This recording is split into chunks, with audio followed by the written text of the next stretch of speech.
to order the Village of Hinsdale Board of Trustees meeting for Tuesday, September 19th, 2023. Please stand and say the Pledge of Allegiance. Allegiance to the flag of the United States of America, and to the republic for which it stands, one nation, under God, indivisible, with liberty and justice for all. Okay, we've got everybody here. Trustee Fisher's here by phone. First item up is the minutes of the September 5, 2023 meeting. Can I have a motion with respect to those minutes? Motion to approve the regular meeting minutes of September 5th, 2023. Second. Changes? Hearing none, roll call vote. Trustee Postma? Aye. Trustee Braden? Aye. Trustee Stifler? Aye. Trustee Fisher? Abstain? Trustee Burns? Aye. Trustee Bank? Aye. The President's Report. The annual silent parade for 2023 will be Friday, October 13th at 7 p.m. in front of the Hinsdale Fire Station. The parade, part of the National Fire Prevention Week, is dedicated to firefighters and fire victims who've lost their lives due to fires. The silent parade will start in Hinsdale and then travel west on Chicago Avenue, ending in Lyle. The public is invited to attend and stand along the parade route, holding a flashlight in honor of those who lost their lives. Hinsdale and Clarendon Hills placed their aerial ladders with the U.S. flag suspended between them, flying over Chicago Avenue and Washington Street. This makes the Village Hall lawn a great place for families to gather to observe the silent parade. The annual Hinsdale Fall Family Festival would be Saturday, October 14th from 11 a.m. to 2 p.m. at Burlington Park. This fun-free event includes free pumpkins for the first 500 children, inflatable giveaways, a costume contest, truck food, pictures with Hinsdalean, and a trick-or-treat event. And the fire department once again hosts their annual open house, also on Saturday, October 14th, from 11 a.m. to 2 p.m. There will be many activities, including live demonstration, tours of the police and fire station, a bounce house, a JD, and the opportunity to meet Hinsdale police officers and firefighters. Okay, citizens petitions. We don't have any citizens here to petition, so that takes us, and we have no first reads for first time in a long time. That takes us to the consent agenda. Unless somebody wants to pull something off the consent agenda, can I have a motion with respect to consent agenda items 7A through E? Isn't 7A the payments? The Oh, bag. you're right. All right, already screwed it up. Okay, who's got the account payable? I had the payables and found everything to be in order, so I would move to approve the payment of the accounts payable for the period of August 31, 2023 through September 13, 2023 in the aggregate amount of $2,142,276.63 as set forth on the list provided by the village treasurer, of which a permanent copy is on file with the village clerk. Second. Roll call vote. Trustee Postma? Aye. Trustee Braden? Aye. Trustee Stifler? Aye. Trustee Fisher? Aye. Trustee Burns? Aye. Trustee Bank? Aye. Okay, that takes us to consent agenda items 7B through E. Can I have a motion with respect to those items? Move to approve consent agenda items 7B through 7E. Second. Roll call vote. Trustee Postma? Aye. Trustee Braden? Aye. Trustee Stifler? Aye. Trustee Fisher? Aye. Trustee Burns? Aye. Trustee Bank? Aye. Okay, so the only discussion item on tonight is up for second read, and that's 8A, the trash removal. Do you want to handle that, Neil? Yeah. Okay, so this is a second read on this. Where the first read was not last meeting, but the meeting before last.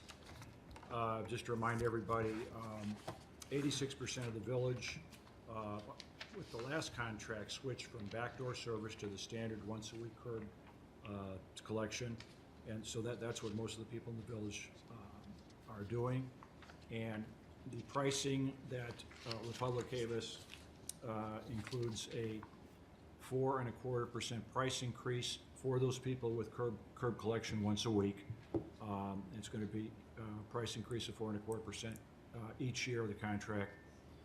And now some of the people who have twice a week or right next to their house pickup is going to be a lot more, but they have the option of switching back to the curbside once a week. The village has done, they looked at other comparable, although we didn't go out to bid versus other vendors, but they looked at several other villages and found that we're in pretty good shape compared to these other villages. Now, a couple little things sprang up since the last time. They mentioned they put a thing in they put an item in the contract. If you lose your containers or if you're responsible for getting them injured or something like that, you're gonna have to pay for the replacement of the container. If their truck runs into it or varmints take care of it, that's okay. They'll just replace it. So that's kind of 24 years I haven't lost my container yet. Good for you. Yeah, well, I try. So anyway, the other thing is they put in which was actually in the previous contract, they put in a potential price adjustment if the price of diesel fuel reaches a certain point.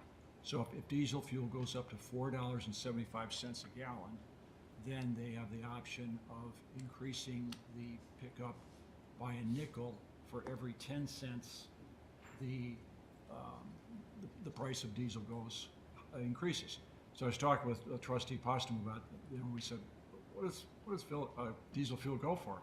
So I did a little field study and found prices of $4.29 at Shell and $4.49 at BP, and another BP was $4.69. But they reference in the contract, they reference a government average average price for diesel, and that is was it $4.49 or $4.49? $4.49. So it's $4.49. So if diesel goes up, to $4.75, which isn't very far, it's only about a quarter away. Right. There's an issue with our price. And by the way, I should mention that if they go down, there's a opener where they'll reduce price, but it has to go down to $1.75, Which will never happen. which isn't going to happen in my lifetime, probably. But if it, does it ratchet? $2. if they do- It's $2. Oh, $2, maybe it's on the last. $1.75 was the old one. So I think they get to do it once per year. Yeah, they can only do this once per year. That's right. And they won't do it until the first year of the contract. They don't do it at all the first year of the contract, Right. regardless of the. But even that said, to me, we negotiated this contract on what we thought the current cost would be, and obviously the cost of diesel is one of the costs that would be included in this. I'm okay with an escalation clause if diesel prices go up, but I don't think it should be that close to the current market price. It should be something where That's right. it's something nobody envisioned, and then rather than have a force majeure where they can cancel the contract because their costs are out of whack, that they have some kind of provision in here that they can charge us more. But this is so close to market that I don't think it's acceptable. Does, question, just, we may not know this answer, but where was the price index when we negotiated the contract? Well, Well, it was $3.88 in July. yeah, but Still close, that's close too. yeah, Okay. but we're signing it now, and this was kind of an add-on after we had our first read. As I said, I was thinking something more along the line of 525. Something that would be meaningfully above the current market, but 475 to have this kick in, after soon after we negotiate the contract. I don't know, it just seems to me that we should have it higher than that. And if we look at it from their perspective, I don't know this for certain, but. Well, I'm not looking at it from their perspective. Well, but from us to go where we should have leverage, Yeah, average margins for this type of company is about 30 to 35% profit margins or Right. cash flow margins. Right. And most expensive cost is labor, then capital equipment. Fuel's gonna be really far down there. So. Right. With the type of margins they have, I don't think they should be Well, but imposing then- and that then- type of increments on us. exactly, and then the increment would be for every 10 cents the gas price goes above that, they can charge 5 cents more. What's the unit of measurement for the 5 cents? Is that per customer? Yeah, I think it's a nickel Per month, right? Per month. Per month, per customer per month. Yeah. So that they recover 50% of everything that goes above what is pretty close to market price now for diesel fuel. That's the way I read it. So you are the representative. Good evening. My name is Tish Powell. I'm the manager of municipal sales with Republic Services. Thank you to the board and staff for allowing me to speak.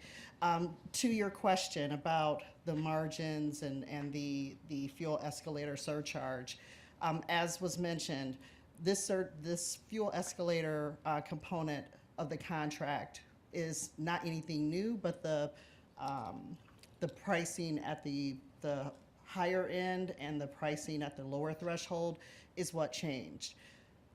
In the current contract, the pricing at the higher threshold was $4.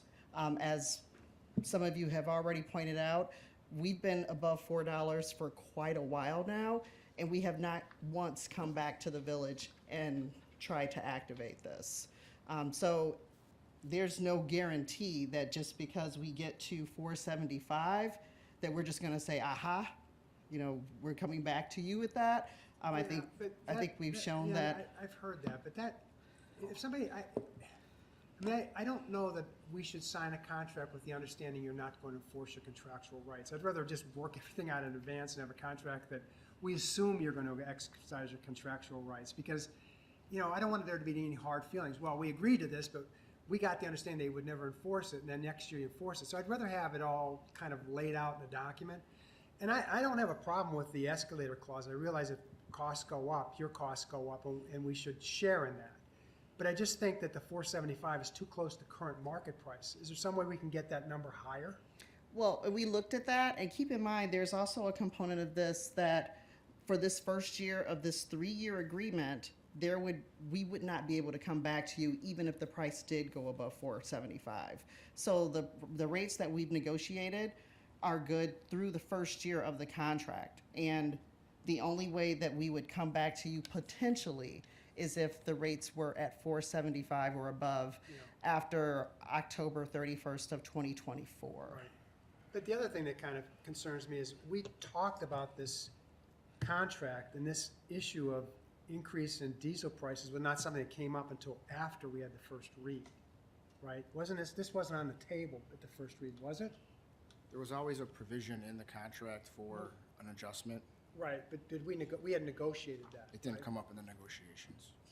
So could I ask that you go back to your company and see if they could make it higher by 75 cents? Or would you like to just keep what's currently there? No, I wouldn't. But I would like to keep what's currently there as far as the rates.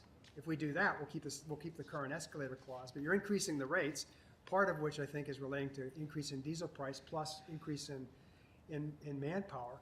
But again, I don't have a problem with the concept. I just think the price is too close to what the market price is. Because this is supposed to be, things don't turn out the way people expect them to be, and so we share in that. But it's so close to the market that it just seems almost a freebie that we're going to have to pay this, because I think the prices may well go above $4.75 for a gallon of diesel. So I can certainly take that back. Yeah, But like I'd I said, really I just wanted to appreciate it. make sure that it was the understanding that during the first year that this is not something that would be an option for us to come back to I you understand that, for. but I'd We like, understand. yeah, for years 2 and 3, I'd like to have it. I came up with a number arbitrarily, 525. Does anybody think is that a, And that's roughly 25% more than yeah, current market. exactly. Yeah, Yeah, sounds reasonable. Sounds reasonable. Yeah. I think if you just go back to residents, that diesel prices have gone up Yeah. 8%, they're gonna be like, Yeah, why yeah. is that passed Yeah. on? 25 is reasonable. so, we're not trying to be difficult, but if you wouldn't mind taking that back and see if you could get it to 525, I'd really appreciate it. Sure, I can ask. Right, appreciate it. Should we table this until the next I meeting? think so. Yep. Thank you much. I appreciate you coming to the meeting. That's all I got. That's all you got. All right. Okay, so that takes us to discussion items. Kathleen, any discussion items? Jeez. It's, this could be a record. Oh, you have something, we have residents Yep. petition. Hello, my name is Kyle Comstock. Thank you for having this meeting, and thank you for giving me the time to speak here. I wanted to talk to you on something that seems to be a concern to me. 911 Elm in Hinsdale is a medical office building which I take my child to, both of my children actually. I have a 12-year-old and a 2-year-old. So there's a pediatrician office in there, I'm sorry, is this South Elm or North Elm? north. North Elm, thank you. Yet in the bathrooms, there are no changing tables. Meanwhile, there are plenty of other public places which do have changing tables, including places like Half Price Books, which do not have the profit margins that a medical office building has. I've called and talked to the manager. They told me that they might put it in, but couldn't give me a time when. I've been calling the Disabilities Association every day and leaving a voicemail, never gotten a call back. So I feel that it seems reasonable to have a piece of plastic with a hinge that goes down. If we're able to do other things like put in something like gender neutral bathrooms, which I don't have a problem with, but that's far more complicated than a piece of plastic.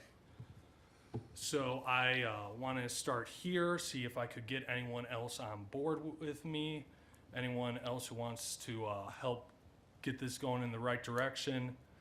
So that's what I'm trying to push for, just more accessible for families. It's a medical office building with a Do we have the pediatrician ability to office. even do that? I mean, it's not something that's ever come up from a zoning perspective or, No, it would be a local amendment. There's some state legislation on where baby changing tables are required, but nothing, but we can do that as a it non-home. would be a local amendment.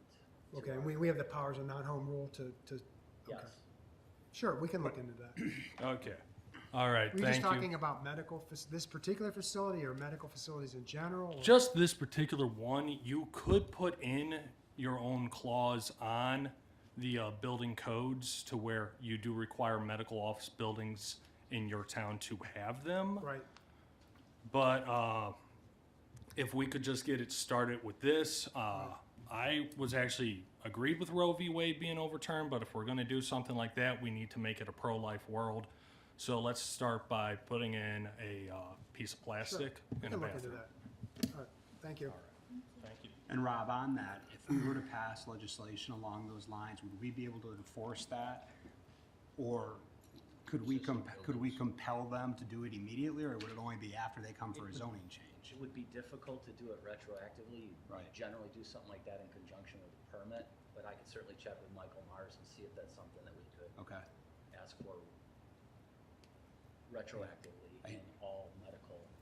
But the way you can police it is people come and tell you that there's no Yeah, facility, right? Well, my understanding is from a zoning, so if we pass a zoning piece of legislation Right. and there's no zoning change that occurs, it's difficult for us to go in and retroactively saying you have to do this. I see what you're Because saying. it would be a legal non-conforming use. I see what you're saying. I see what you're saying. So I think your best avenue here, and I agree with you 100%, but your best avenue is to get the tenant, or, I'm sorry, the landlord, simply to put that in.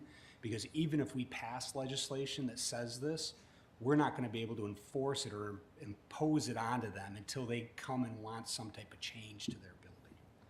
Then everything has to be up. But if So- we, Manager Jamie Glenn, I talked to her.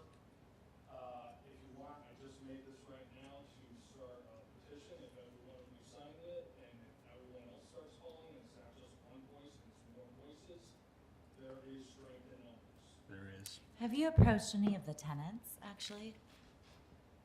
Talk to the tenants? Correct. Yeah, I Would they maybe, my own doctor, but right, like Hinsdale Pediatrics?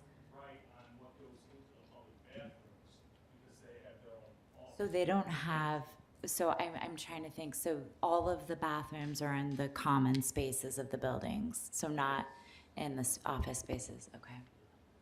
I'm wondering if, okay.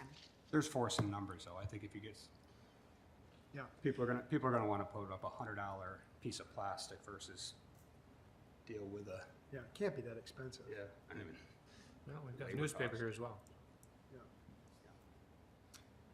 but Okay. we'll look into that Yeah, we also will. from putting into the zoning code. Okay, no one else here? Any trustee comments? No reason for a closed session. Can I have a motion to adjourn? Motion to adjourn? Second. Roll call vote? Trustee Pashima? Aye. Trustee Braden? Aye. Trustee Siffler? Aye. Trustee Fisher? Aye. Trustee Burns? Aye. Trustee Bink? Thank you.